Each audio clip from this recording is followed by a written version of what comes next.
Pernah dengar hewan yang bisa melambatkan detak jantungnya sampai hanya 2 kali per menit? Bayangkan, dunia di sekelilingnya panik, bising, dan penuh ancaman. Tapi ia tetap diam, sabar, menunggu momen yang tepat. Sekarang, bayangkan kalau manusia bisa melakukan hal yang sama. Bukan soal berburu atau menyerang, tapi soal ketenangan.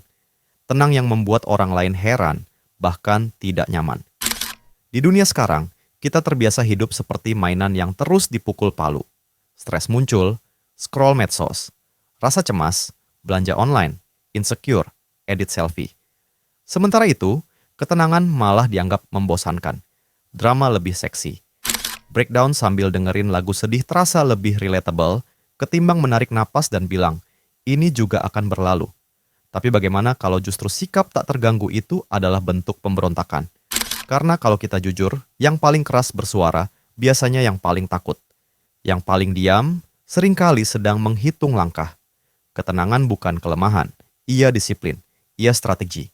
Ia seni menolak memberi ruang dalam kepala kita untuk hal-hal yang tak berguna.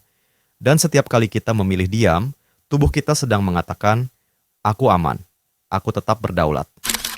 Masalahnya, dunia melatih kita untuk bereaksi. Buka ponsel seperti butuh kejutan listrik. Bahkan di momen paling kecil pun, kita terbiasa mengejar drama. Tak heran tubuh jadi lelah, pikiran kacau, dan hari baik terasa cuman jeda singkat sebelum badai berikutnya. Bukan berarti kita malas atau lemah, kita hanya kebanyakan kebisingan. Tapi coba sekali saja melawan pola itu. Saat ada pesan dari orang yang bikin hati berdebar, jangan langsung balas, tarik napas. Saat ada komentar nyinyir, tahan diri dari klarifikasi. Setiap jeda itu ibarat repetisi olahraga.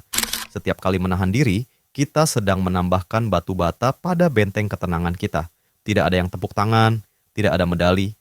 Tapi lama-lama kita sadar, kita lebih jarang goyah, lebih jarang overthinking, lebih jarang terseret arus. Dan hal ini dirasakan orang lain. Tiba-tiba, Anda jadi sosok yang auranya tenang. Orang bingung, kadang kesal. Kenapa kamu nggak panik kayak kita? Tapi justru itu daya tariknya. Energi Anda terasa magnetis karena jarang ada yang memilikinya. Tenang itu langka, dan yang langka selalu berharga. Itulah kekuatan yang diam-diam revolusioner. Dunia menjual panik, memberi hadiah pada amarah, dan mengekstrak keuntungan dari rasa cemas kita. Maka ketika Anda berkata, aku tidak ikut main, itu adalah perlawanan. Tenang, bukan pasif.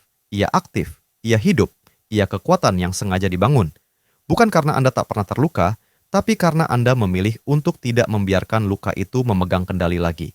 Dan kalau hari ini Anda sedang belajar menahan reaksi, sedang berusaha memilih diam ketika hati ingin meledak, percayalah, Anda sedang melakukan hal tersulit sekaligus paling berharga.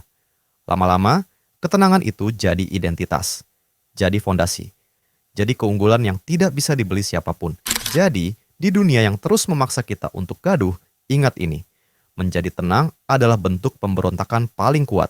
Dan semakin jarang Anda goyah, semakin besar orang lain bertanya-tanya, apa rahasianya?